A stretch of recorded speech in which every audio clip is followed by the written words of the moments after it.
Assalamualaikum warahmatullahi wabarakatuh. Kami perwakilan dari kelompok 5 akan mempresentasikan tentang fisiologi tumbuhan yang berjudul metabolit sekunder. Yang beranggotakan saya sendiri Nur Fazira sebagai moderator, Dina Harfareza sebagai pemateri, Meilia Meratu Solihah sebagai pemateri, Rusmayanti Pane sebagai pemateri. Baiklah, untuk tidak memperpanjang waktu, langsung saja kita masuk ke pemateri pertama. Dipersilahkan. Assalamualaikum warahmatullahi wabarakatuh. Saya Meilia Maratu Soliha dengan NIM 19010020 akan menjelaskan materi tentang metabolit sekunder. Yang pertama yakni definisi metabolit sekunder. Metabolit sekunder merupakan senyawa metabolit yang tidak esensial bagi pertumbuhan organisme dan ditemukan dalam bentuk yang unik atau berbeda-beda antara spesies satu dan lainnya. Contoh metabolit sekunder salah satunya yakni kopi yang mengandung kafein.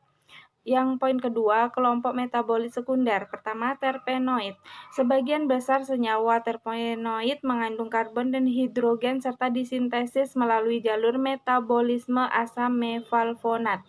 Contohnya, monoterpena, sesquiterpen, diterpena, triterpena, dan juga polimerterpena. Yang kedua yakni fenolik. Senyawa ini terbuat dari gula sederhana dan memiliki cincin henzena, hidrogen, dan oksigen dalam struktur kimianya. Contohnya asam fenolat, kumarina, lignin, flavonoid, dan juga tanin. Yang ketiga yakni sebagian besar senyawa terpenoid mengandung karbon. Contohnya alkaloid dan juga glukosinolat. Sekian yang dapat saya jelaskan. Materi selanjutnya akan dijelaskan oleh pemateri kedua. Di sini saya Rusmayanti Pane NIM 19010002 sebagai pemateri kedua, yang dimana di sini saya akan menjelaskan materi tentang macam-macam golongan metabolit sekunder. Yang pertama sekali yaitu golongan fenolat atau fenol, yang kedua golongan flavonoid, yang ketiga golongan saponin, yang keempat golongan minyak atsirit. Selanjutnya yaitu fungsi dari masing-masing senyawa metabolit sekunder. Yang pertama sekali yaitu fenolit.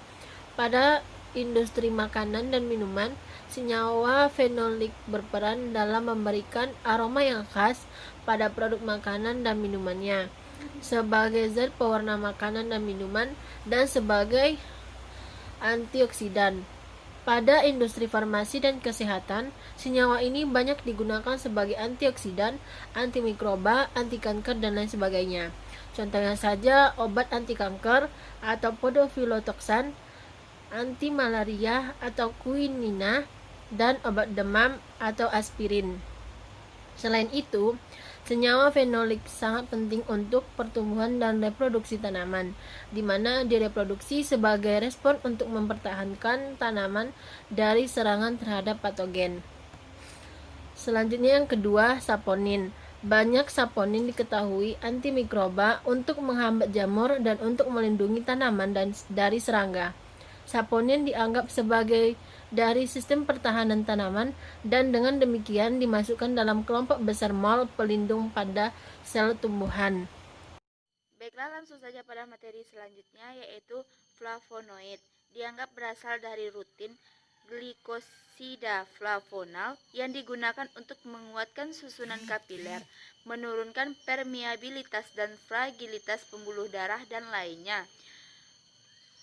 Gobaretal menyatakan bahwa flavonoid dapat digunakan sebagai obat karena mempunyai bermacam-macam bioaktivitas seperti anti-inflamasi, anti-kanker, anti-fertilisasi, antiviral, anti-diabetes, antidepresan, diuretik, dan lain-lain. Selanjutnya yaitu minyak atsiri. Kegunaan minyak atsiri sangat luas khususnya dalam berbagai bidang industri.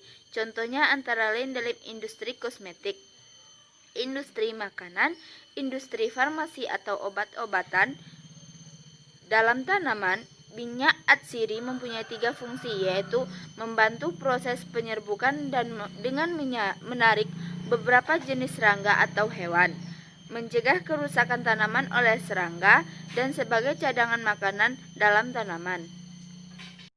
Itulah hasil presentasi kami. Jika ada salah dan janggal, kami mohon maaf. Saya tutupi dengan wabillahi taufiq walhidayah. Assalamualaikum warahmatullahi wabarakatuh.